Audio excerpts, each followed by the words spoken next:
I want to start with this. I usually don't talk about All-Star games. I've never done a segment after a Pro Bowl. I don't really talk about the All-Star game.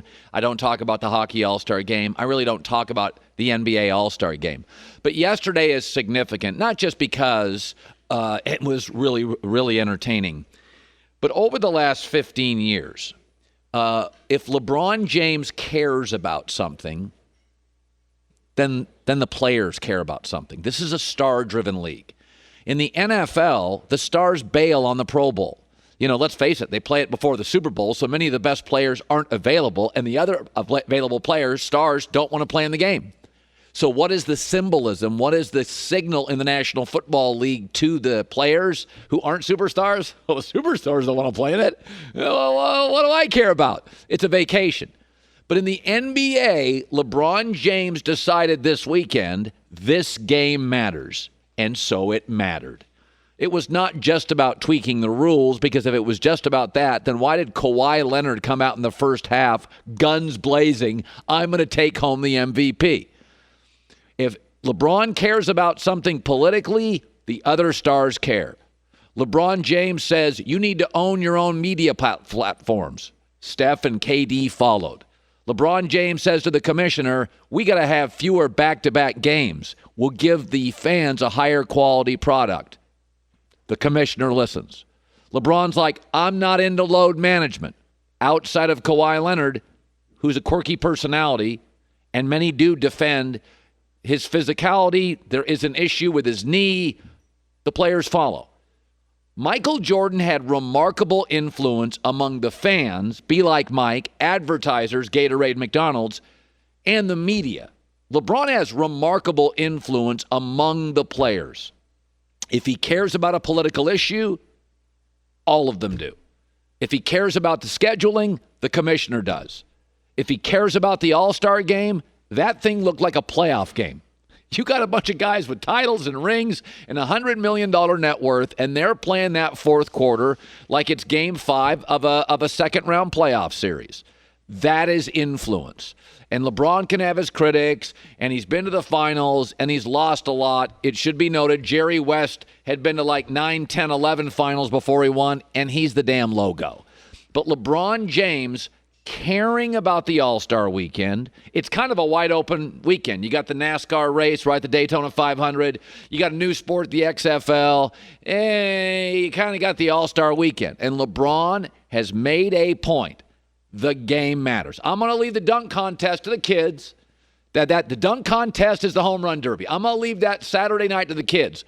But the game, the spectacle, the contest, Sunday night, prime time, this matters. And I thought yesterday in a star-driven league, you saw another example of the star players in this league caring, taking charges, flopping, arguing with each other, arguing with the refs. And by the way, all you fans out there that don't like the NBA always find ways not to like it.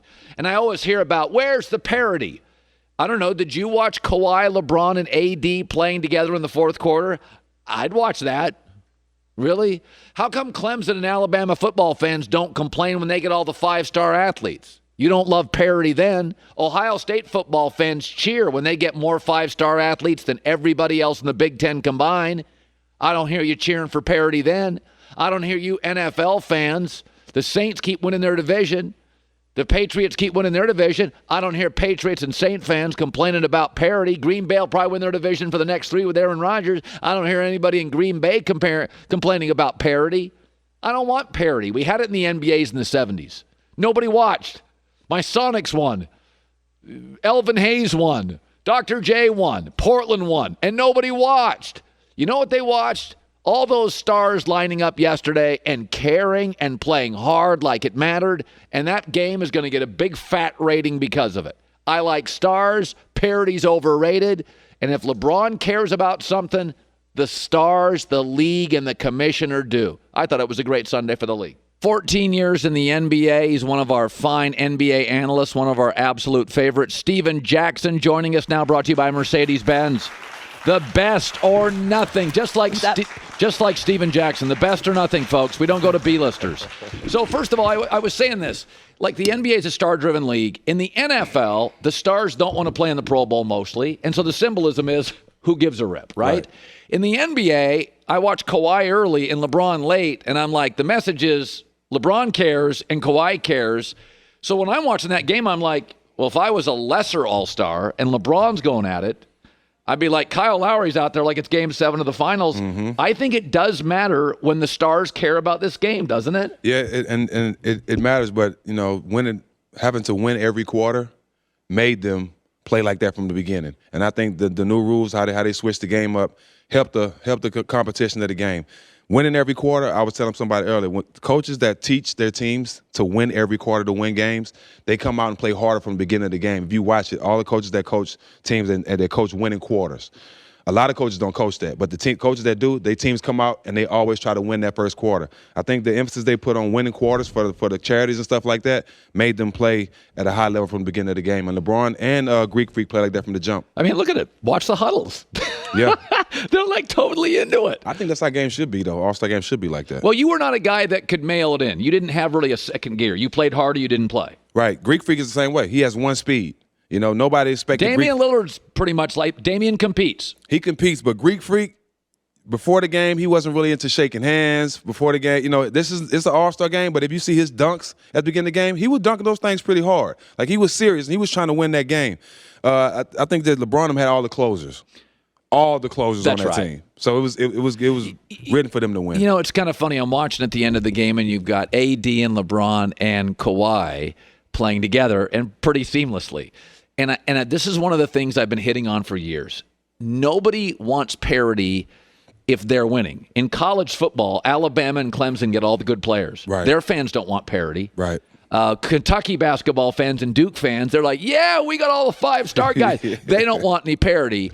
But in the NBA, everybody's like, the league doesn't have parity. I was watching LeBron, and I'm watching Kawhi, and I'm watching AD play, and I'm thinking, I'd watch that.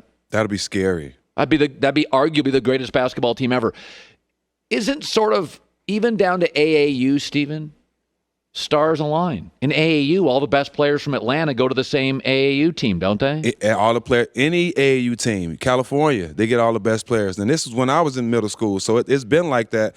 I think people that don't understand the goal of any game or any sport is to win. Whether if you're playing with great players, whether you're making a move like Katie and going to a great team, it's about winning. And that's what you work for. That's what you play for. And if you got to get on a team with guys that's great and make an all-star team for a regular season team, then so be it. Yeah, like Paul George is in Oklahoma City, spends a year with Westbrook. It's like, we're not a title team. Right. And so let's go win titles. When you were in the league, tell me the difference between playing in San Antonio, where you felt every night you could win, and the team in which you drove to the arena knowing you had no chance to. Milwaukee, when I was in Milwaukee that short time, but I wouldn't say we didn't have a chance in Charlotte. I just knew we had to earn it. Like in San Antonio, it was a lot of nights where we would pull up into the arena, we knew we was gonna win. You got Tim Duncan, we got David Robinson. All we gotta do is show up. In Charlotte, I knew we had to work, we had to prepare, we had to be the better team that night, and we knew we wasn't. You know what I mean? But we had to try to be that team a lot of nights. Even in Golden State, we were a small team, undersized, but we had to find ways to win it. And I like being in that position. I like being the underdog, and a lot of guys like that. But at the same time, it's about winning. And anybody that's putting themselves in the position to win, I respect it. You made news last week. You're like a journalist. So I never heard that. I'm a journalist now. Now, you had a big podcast. You and Matt Barnes do a podcast, yes. And you have Kevin Durant on, and he respects you guys, obviously. Shout out my boy, Matt. Yeah, and you and Matt do your podcast, and Kevin Durant comes on, and he acknowledged that Draymond Green moment where Joy and I had said on the air, there's certain lines you can cross, and if you cross certain lines even with family members, you're out of the will. Right. When he said that on your podcast, were you surprised he admitted it? Nah, I'm not. I think everything that he went through is helping him come to grips with who he is. You got caught with the burner. Now you comfortable admitting that you still got it because you got caught with it. If you never would have got caught, you wouldn't be comfortable admitting you still use it. You know what I mean? And I think all that was a blessing for him Because if I was Kevin Durant, if I was in them shoes, there's no way that I wouldn't come from my official page. Like I'm off the cuff anyway. But I think everything he's been through with people belittle him and saying he shouldn't have a fake page and all this, I think it's helping him come to grips with who he is, and he's able to admit those things now. Now, I could make I've said before, Golden State, it's by Silicon Valley. Steve Kerr played in the league. Steph's pretty easy to play with as a star, like Duncan was. Certain stars are hard to play with. Him and Clay. Yeah. I still acknowledge that, okay, Draymond says something. It crosses a line. You can't call me a B word at no time. You, Joy, nobody in the world. I would never do that. I'm not taking it from nobody. I get it. And I would give you the same respect and not do it to you as well. I would appreciate that, but you couldn't. There's not much I could do about it. But could I not argue this with Kevin? Okay. There's an old saying, don't jump over a $20 bill to get to a 5. Right. Okay, Draymond pissed you off. It's still a great fit for you. You're walking away from the best superstar teammate to Kyrie Irving, who we have to acknowledge can be a little difficult at times. Steph's never shown one moment of being difficult. Right. He's flawed, not a great defender. Mm-hmm. Could I make the argument, devil's advocate? Okay, Draymond crossed a line. Don't let Draymond affect your career. You don't go to a lesser team. Mm-hmm. That's my problem with Durant. Like, I can be really upset with Steven Jackson. Right. But you are not going to affect my career. I'm not leaving this town because you called me a word. I'm going to confront it. I may hate you, but I'm not leaving the Spurs in Duncan's prime. That's where I look at Kevin, and I think, Kevin, you're letting Draymond control you. I don't like that. Well, I was in a situation with San Antonio where after we won a championship, I didn't get the contract that I knew I deserved. I left and went to the Hawks. Do you regret it? No. You don't? I never regretted it because I went to the Hawks, was top 15 in scoring, and I got my contract the next year and ended up being on a good team. I would never belittle myself for the Spurs organization. You know, I made all those shots in the playoffs. I was the third leading scorer, but you want to give Ginobili and another guy the money. I'm not going to take that. So with KD, he gonna make the same amount of money regardless of where he goes. And when he's. But you just told me earlier it's about winning. You're gonna win way more there. It is, but he can win there too because just think, Kyrie, he hit one of the biggest shots ever in the finals. He's still one of the top 5 point guards in the league. Mm-hmm. You have DJ, a solid role player, one of the most athletic bigs in the league, and you have a great group of young guys around you. In the East, they can do some damage. He couldn't win with that team in the West. He ain't getting through Milwaukee. I don't know. Kawhi's not in the East no more. All right. Kawhi Leonard's not there no more. I just think Kevin Durant, I understand him being angry, but I hope he didn't flush some of his career down the toilet. He got 3 more rings in Golden State if he wanted them. That's what worries me. Don't need them. Well, but you keep saying winning's everything. He can win. One Not thing about me. Titles. One thing about me. I won everywhere I've been, so it didn't matter what team. Well, but where'd you win titles? I won 1 title in San Antonio. That's what's better than everything. But I had a chance to win titles other places, too, I went. But you didn't. We didn't. But winning, it was the attitude and the goal to win was the same place everywhere. So just because you on a certain organization or a certain team, your attitude for winning should not change. Just because I was with the Spurs and it was a winning organization, I went to Golden State, I went to Charlotte, everywhere else, and I still helped them win. I got Charlotte to the playoffs for the first time in 13 years. So the winning attitude is in you. That can't be taught. And you don't get that by going to organization. It has to be in you first. So let me, what do you make of Zion? I think he's fascinating, flawed. A lot of critics out there. Mm-hmm. Steven, you dropped 30 points at 19 years old. I don't want to hear the critics. Mm-hmm. What do you make of his game? What part of his game do you jumps out? I don't think people criticizing his game. I think it's everything that comes with it. Like when you look at him, yeah, he's talented, he's athletic, but he's overweight still. And 82 games of as high as he jumped, coming up and down at 82 games, he's not going to make an 82-game season. And I know it's load management now. Nobody plays 82 games. But every time he goes up for a dunk, everybody's don't know how he's going to land. He's a big guy. I think he still has to work on his body. I think he has to lose some weight. But as far as his talent and what he can be for this game. How would you defend him? Make him shoot right now. Make him shoot right now. I think he's backing people down and they're letting him get to his left hand. He's a left-hand shooter. Make him go right. Like that's one thing about San Antonio. We taking all the stuff you like to do away. and make you add something to your game. That's New England Patriot football. They're not doing that in the NBA no more. They're letting guys go to their sweet spots, just take shots when they want to. You got to make guys do things that they're not that comfortable doing. And once they get to that point, I think they'll see his game change a little. But he got to lose weight. I think he's a great player. He's going to be a great player in this league. He got to lose weight though. Finally, Lakers Clippers. You can go either way. I like the Clippers' architecture of their roster, but Lakers have 5-game. What do they have? Like a 5-game lead on the Clippers. So let's just talk in terms of a 7-game series, not a singular game where the Clippers can beat them. They play a 7-game series starting tomorrow. Who would you like and why? I like Lakers. I just never seen the dynamic of LeBron and a player like Anthony Davis. I don't see them losing in the 7-game series to nobody. LeBron is one of the smartest players. Clippers have a great defensive team. They are the better defensive team, but analytically, the Lakers are. I don't believe in analytics. But I just think the Lakers have too much experience, and LeBron has never played with a player like AD. I don't think they get to that point and not win it. Are you surprised how good they've been this early, this quickly? No, I'm not. Good, smart players play well together? Yeah, and they made it a point to get together early this summer and gel with the team. You know what I mean? And that's big. When everybody comes in early and wants to be on the same page and build that camaraderie early and want to be a great team in preseason, it's showing early in regular season. They got together early. They put this together early. This is just not a regular season thing. They've been planning this, and that's why it's working well for them. How do you build camaraderie?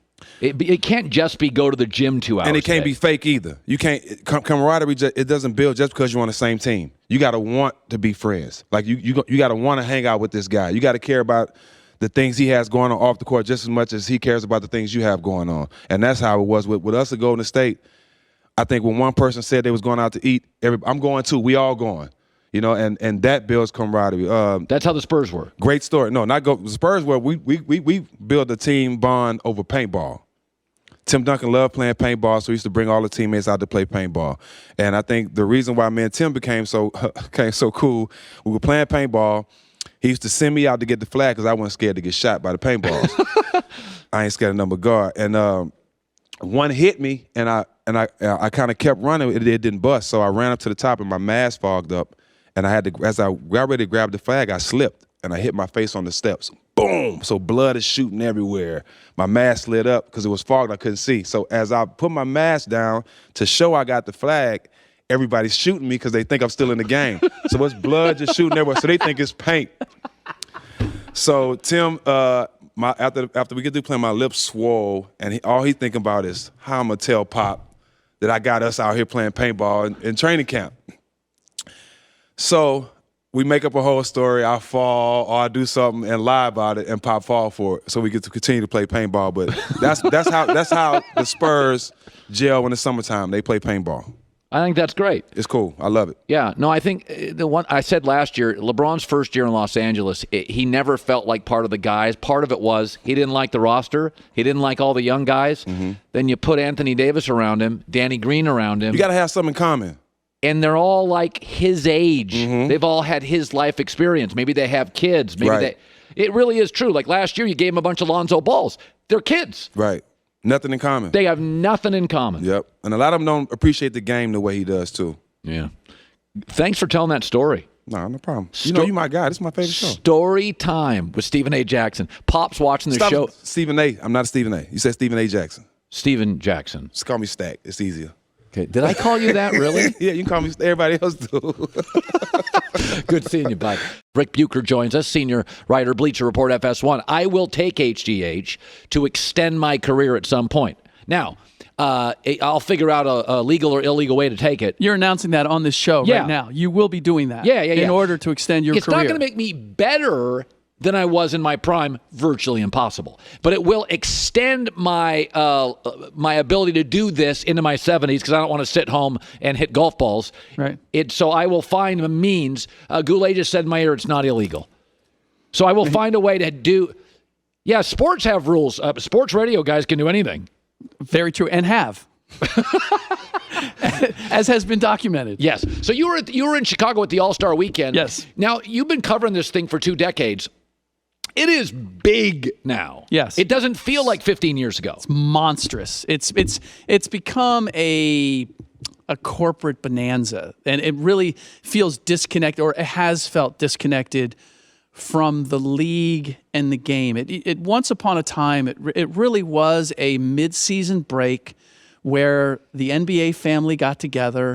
Basketball peeps, and you went to parties, and you weren't, you had invitations, and you went to see various people, and you had conversations, and it was fun, and it was cool, and it was relaxed, and then it just became, it's a little bit like the MIT Sloan conference, the analytics conference. When it first started, it was fun. It was people getting in a room and sharing like how they're trying to figure out finding edges, and then it became a job fair, and this has become like a corporate, to be seen, to sell your gear, your merchandise.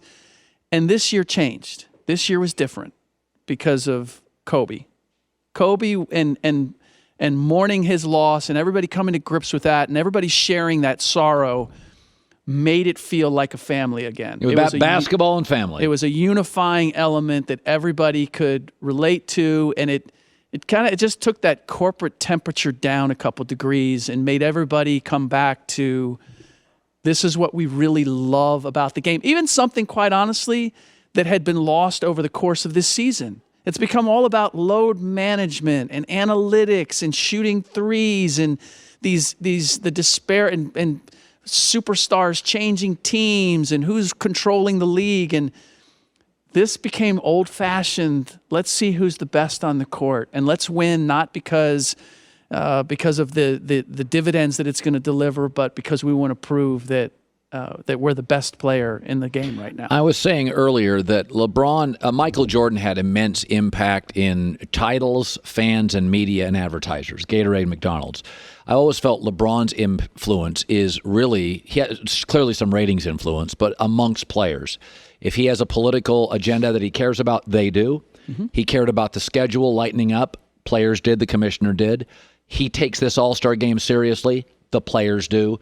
What LeBron cares about influences the players. He told like Steph and KD, you need to own your platforms. Stop sharing this stuff. This is your name. I think LeBron's influence this weekend, I just sense when LeBron cares about something, yes, and he is yelling at guys in the huddle, it's LeBron. Yep. It's the global face of basketball for about a decade. Some of this is LeBron cares. I think LeBron last year heard the criticism that he was a little businessy. He was a little distracted. Yeah. It was a little bit about he didn't connect with a lot of young teammates. Totally get that. Didn't connect. Sure. LeBron this year before camp, Rick, was all in on basketball, was all in on his teammates. It feels different this year for LeBron. It does. Well, certainly he has something to prove. He's come back in phenomenal shape. He's playing at an amazing level at his age. But it's so much of what LeBron has led players to has been about autonomy and things off the court. Yes. The independence of going and playing where you want to play and dictating who the coach is going to be and all these things. On your terms. Yes, that really I champion, and I think a lot of younger fans, sports fans champion, but old school traditional fans find that very offensive. It's believe in the team, believe in the organization, and they want the players to be as loyal to the organization as they are. Okay, but this is where fans can be hypocritical. And I'm an older guy, right? First of all, the idea that you can't control the players. You don't think the Celtics listen to Brad Stevens? You don't think Utah listens to Quinn Snyder? This idea the guys are all out there playing YMCA behind the... Sure. No, they're not. LeBron, listen, we all know that a college coach barks virtually every time down the floor. Yes. But when I watch the Lakers and the Clippers, Doc Rivers is coaching and the players are responding. A lot of this old school stuff, for whatever reasons, this idea that current NBA players are not willing to be coached, they're not willing to be coached poorly. Yes, 100%. That is Miami the distinction. Miami is totally all in on Spoelstra this year. This has always been the defining element, and players are hyper aware. Doesn't matter whether you played in the league or not. Doesn't matter whether you're college or pro. Doesn't matter. Can you make that player better? Can you make him better on the floor? And can you get him someplace that he can't go? And that's why having won a championship is so vital, because it takes a certain amount of trust over the course of a year for a player to believe that when this coach says, if you do this, I can get you the promised land. Well, if you've done it, you have a little leash. If you don't, that player is measuring every single thing that you do.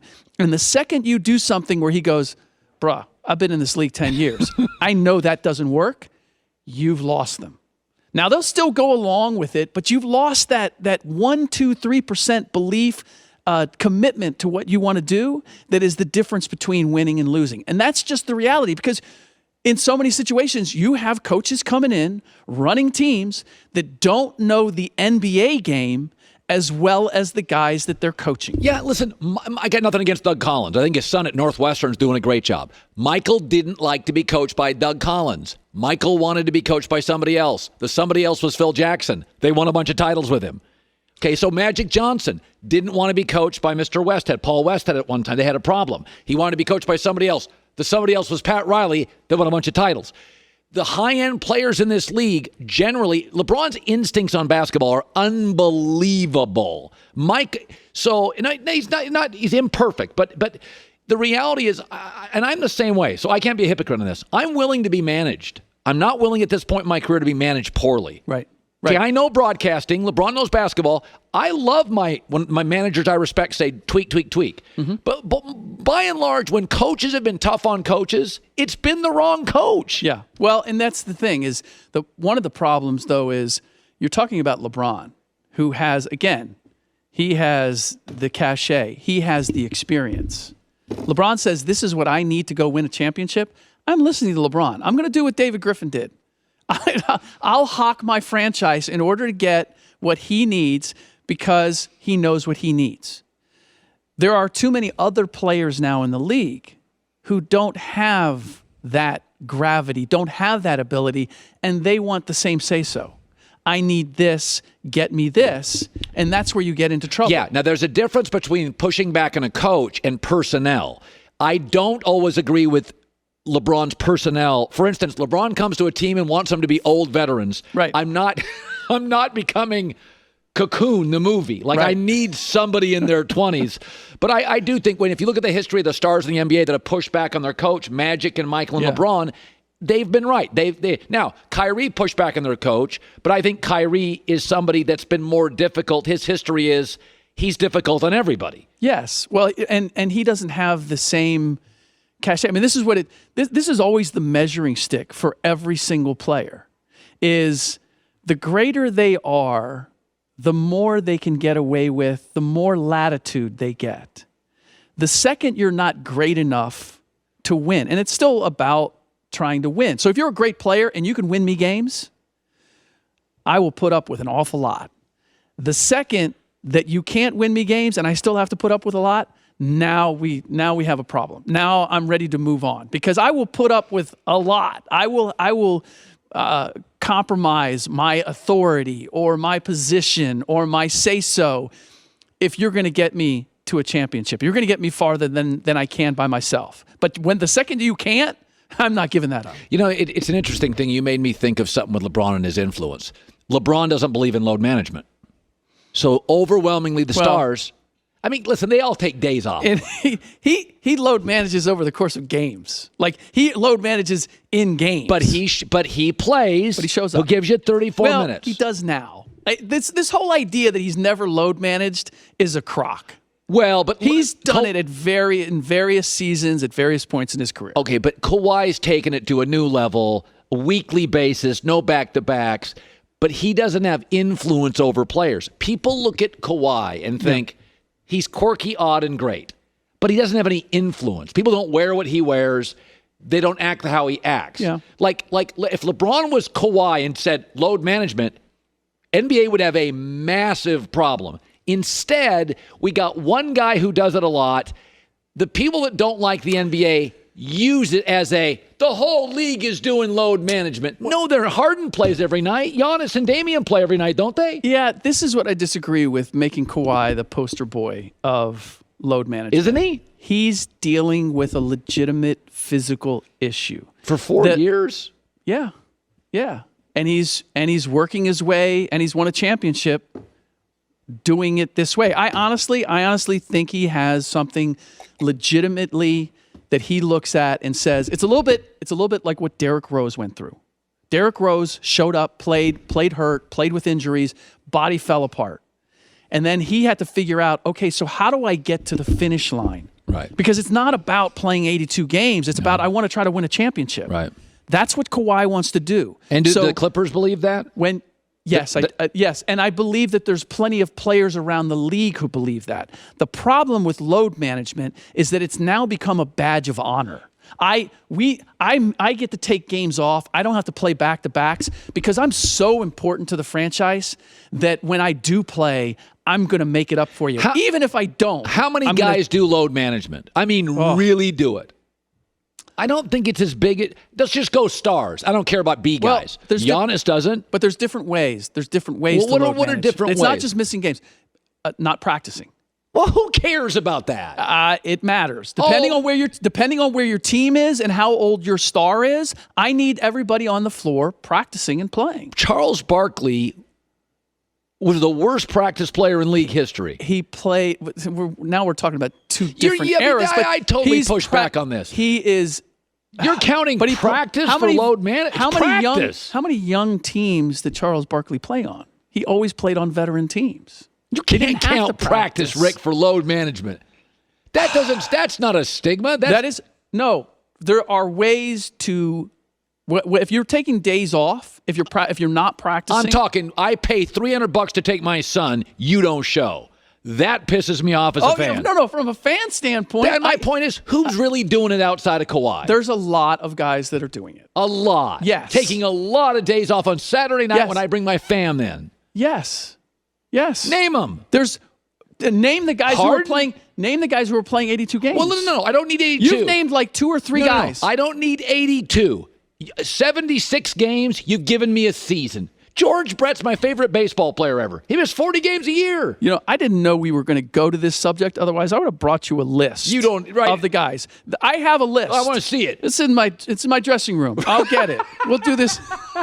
I don't care about practice. All I know is if I take my daughter and son to a game and it costs me $350, I couldn't give a rip if you miss practice. But if you give me 29 minutes of Chris Paul this year is playing banged up, he's missed 1 game, that's my kind of guy. But here's the difficulty. Look, with any great team, your best player has to be your hardest worker. Yeah, mostly. That's the reality. Yeah, that's the reality. But what if he gives me 42 a night in the game and busts his butt and he's a lousy practice player? Charles Barkley was a terrible practice player, but the Suns loved him and they got to the final with him because he showed up in the game. Let's define like lousy practice player. I only need you to play. This is what it Shaq comes was down a lousy to. practice guy. Except when Phil said, I need you to go hard today. Once a month. We need to get something done. And he would do it. I mean, it's a matter of degrees. We're trying to paint this as black and white, and you're trying to say you either practice or you don't practice. No, there are different ways you can practice. You can practice hard. You can practice. Damian Lillard does this. Damian Lillard goes out, and he won't do the entire practice, but he will go hard for the first, say, 5 drills. I'm great for that. To get what he needs. That's what Right. That's good. Not everybody approaches that way. Or Damian Lillard looks at it and says, hey, you know what? I'm not going to go do this commercial. I'm not going to go shopping. I need to get my legs right and my body right. I'm going to go get a massage. Guys don't always have the focus on, my entire perspective is on making and getting my body right for those 82 games. I don't care how you get ready to play. Are you ready at 7 o'clock? Right. That's all I care about. And not every guy is committed to that in the same way because they feel like, when I get to sit on the bench and I'm one of those guys, I'm wearing the suit and everybody talks about how, they're playing without Devin Booker tonight. And I'm just using his name as example. Then everybody's like, how can they win without Devin Booker? Guys take that as a badge of credibility now. I'm saying you're overstating it.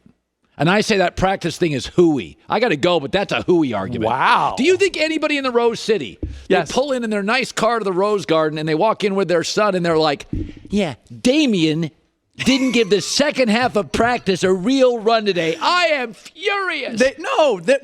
But Dame hits a three, they win. They're off partying in the Rose City. But the difference in your team Oh. between a star who is all in, Oh. doing everything physically, because look, if he's taking time off, then everybody else on the team goes, if I show up with a can take hangover and crush this show, nobody cares about my prep. And you know what? One time, yes. Consistently, I do and it- then we go, yeah. Imagine what Colin could have been if he wasn't hungover. Yeah, and you know what I do to those people? I fire them. I'm a jerk. Rick Bucher.